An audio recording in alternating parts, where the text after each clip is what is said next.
Hi, and welcome to Rural Community Assistance Corporation's virtual Recharge Our Community's Economy workshop series, Module 1. If you haven't already watched the short introduction module, please stop and take a few minutes to watch it now. The introduction module introduces our CAC, the local partners we are working with in your community, and our funder for the virtual workshop series. It also highlights the Recharge Our Community's Economy workshop goals, provides an overview of the new virtual workshop series format, and looks at next steps. My name is Amity Rembold. I'm a rural development specialist with Rural Community Assistance Corporation. Madison Wilhite with Native American Development Corporation of Billings and Nick Dorr with Opportunity Link Incorporated of Havre will be my co-facilitators for Module 1.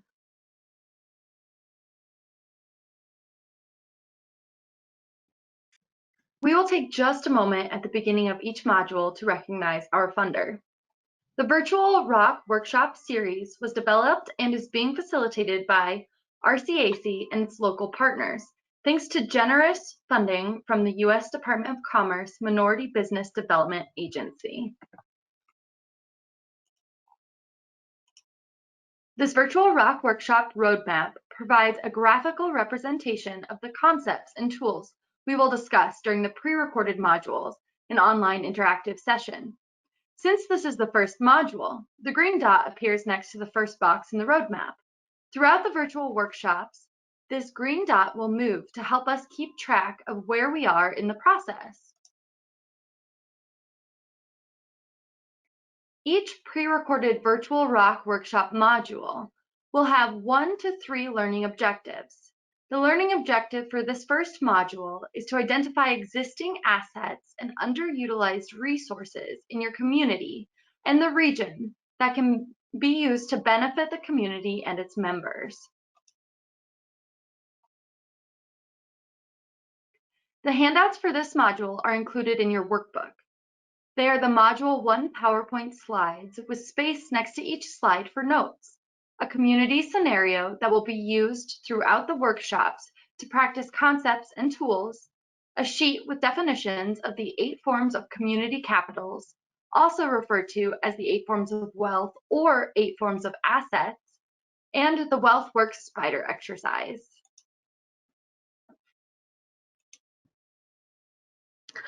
Now we'll look at WealthWorks, the model, and the 8 forms of assets.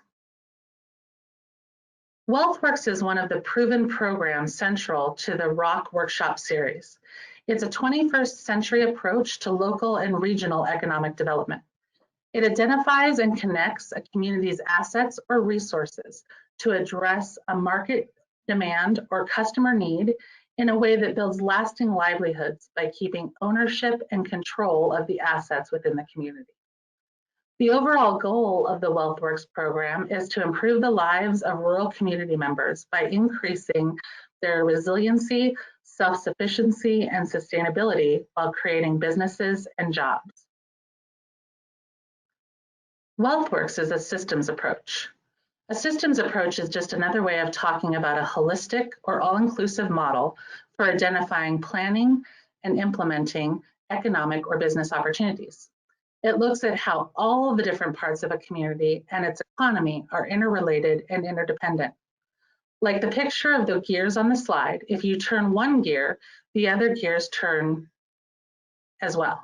Some gears will turn faster and others will turn slower, but they will all be affected by turning just that first gear. WealthWorks is asset-based, meaning it focuses on the existing assets or resources a community has when looking at economic or business opportunities, with the goal of keeping ownership and control of those opportunities within the community. An asset-based approach is part of a shift in perspective. Rather than looking at what a community doesn't have and wants to bring in from the outside, it looks at what can be developed from within to help the community reach its goals and improve the livelihoods of everyone. For example, rather than bringing a chain hardware store into a community that is owned by someone in another community or even state, is there a community member who would like to start a hardware store or another business in the community that could add hardware supplies? This is not an entirely new concept, but builds on other economic development models such as A, B, C, D, or asset-based community development.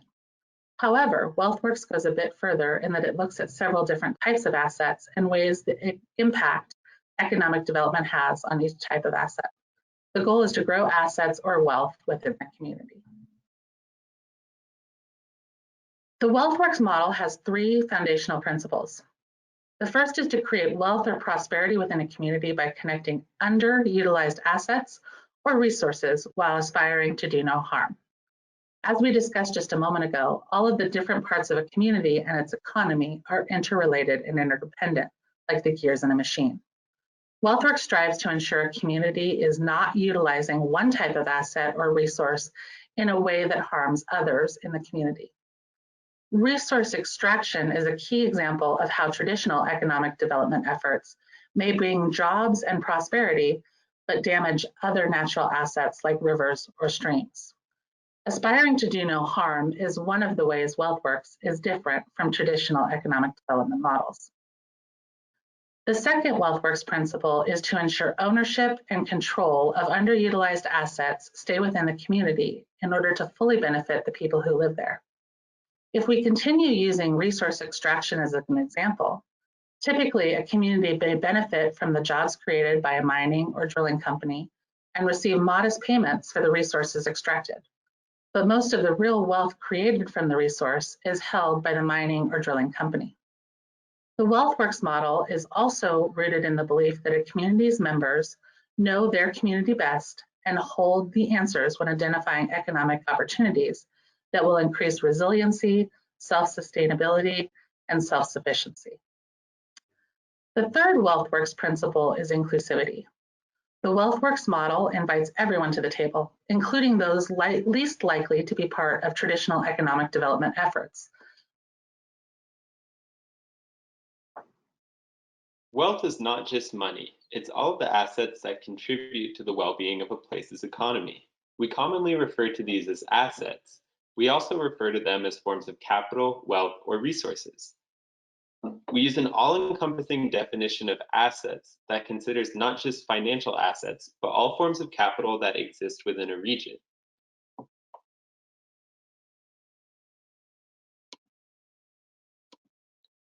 WealthWorks models allows an opportunity to look through these different lenses in weighing a community's assets or wealth. These different lenses are also referred to as the 8 forms of assets, and they are as follows. Intellectual assets, which includes knowledge, innovation, and creativity or imagination. Individual assets, which include things such as skills and physical or mental healthiness. Social assets, which are things such as trust, relationships, and networks that support civil society. Natural assets, which are unimpaired environmental assets such as air, water, land, flora, and fauna. Built assets, which are fully functioning constructed infrastructure. Political assets, which include power and goodwill held by individuals, groups, and/or organizations that can be held, spent, or shared to achieve desired ends. Financial assets, which include cash and investments. And cultural assets, which encompass traditions, customs, and ways of doing. Intellectual, individual, and social assets are the 3 building blocks for all other forms of assets. Communities have to have intellectual, individual, and social assets first in order to be healthy and sustainable.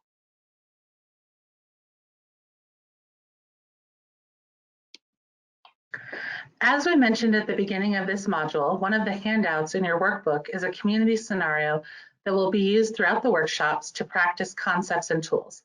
Please take a moment to find the handout in your workbook and follow along as we review the scenario. If we look at the community profile, we have a federally recognized tribe, the president, vice president, and 10 council members. The reservation land base is approximately 700 square miles of mostly open plains, grasslands, and ranch lands. The population is roughly 3,500, which includes both tribal members and non-tribal members, who live in 4 small communities, the largest of which is the tribal headquarters. Looking at the cultural profile, There's a strong knowledge of the tribe and tribal history among tribal members, but a declining connection to cultural practices and events, and many tribal members lack knowledge of traditional foods and agricultural methods. Looking at the business, industry, and infrastructure profile, major industries in the region include agriculture and tourism. There's a border town of approximately 15,500, a 30-minute drive from the reservation. Key facilities and programs on the reservation include the Tribal College, a tribal commodities program, schools, Boys and Girls Club, an IHS clinic, and a community center with a commercial kitchen. There's limited private businesses on the reservation, but they do have a grocery store and a restaurant. There's a 2-lane US highway that runs just north of the reservation. Drinking water and irrigation water comes from the river running through the reservation. Poor cell service and limited internet access is an issue within the community.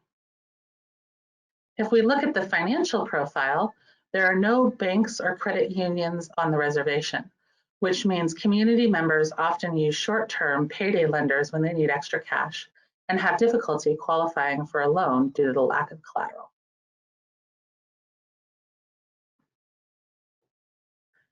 Now we'll look at the spider exercise and spider diagram.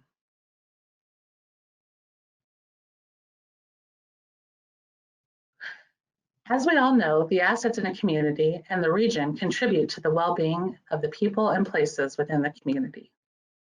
The spider exercise, or spider diagram, as we sometimes call it, is one way of evaluating the assets and resources that exist within a community and a region. The diagram offers a visual way to rank your personal evaluation of the 8 types of assets within your community on a scale of 1 to 5, based on the overall strength or weakness of that particular type of asset. The diagram has sections for ranking each of the 8 types of assets separately. When deciding how to rank each asset, there are important questions to keep in mind. What kind of assets in each category exist within the community? Are the assets healthy and fully functional? Does the community own or at least control the assets? And can the community make decisions about how to use and maintain the assets?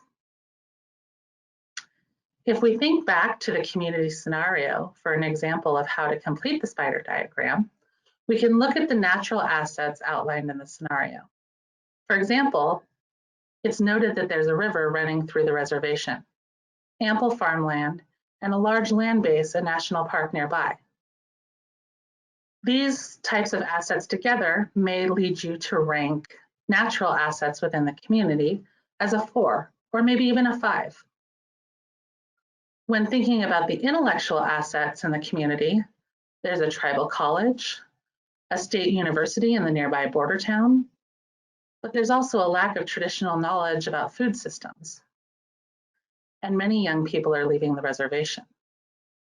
While the tribal colleges and the nearby university may lead you to rank intellectual high, like a 5, the lack of knowledge of traditional food systems or young people leaving the reservation may lead you to reduce that ranking to a 3 or maybe a 4.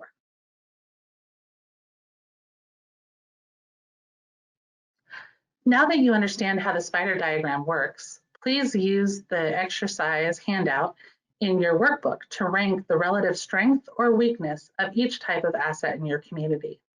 It's important to remember this is a representation of how you personally rank the assets in your community.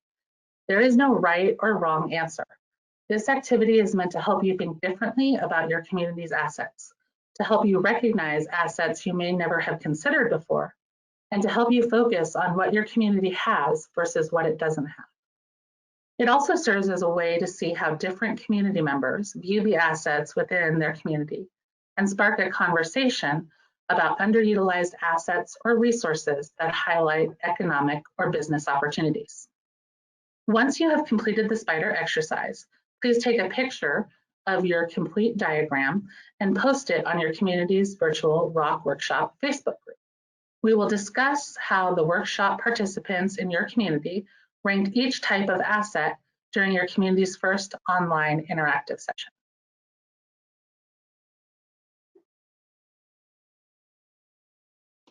Some assets are more easily recognizable. Others may not be as apparent and may require a change of perspective to recognize, for example, empty storefronts or a young population. WealthWorks is a systems approach, leading to economic development activities, not just specific project work. It seeks to find both economic opportunities and entrepreneurial ideas as well. WealthWorks requires collaboration, planning, problem solving, implementation, partnerships across sectors, and connecting local assets to market opportunities. When underutilized assets are identified and improved, they can contribute to a community's economy. The WealthWorks approach is rooted in local assets and abilities, and the belief that a community's members are the ones best able to solve its challenges.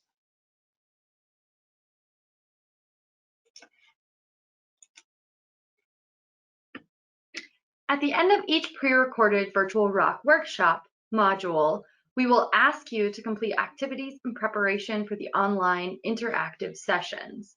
For Module 1, the activities are to use the spider diagram to evaluate the 8 types of assets or resources in a community.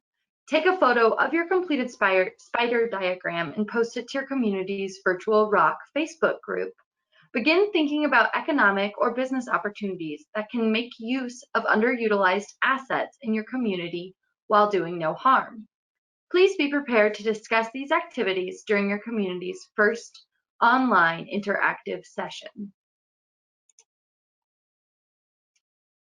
Thank you for participating in the Virtual Rock Workshop series. We look forward to connecting with you during your community's online interactive session. In the meantime, please feel free to post your thoughts and questions about Module 1 in your community's Facebook group. You can also contact Nick Dorr with Opportunity Link Incorporated or Madison Wilhite with the Native American Development Corporation if you have questions. Our contact information is included in the front of your workbook.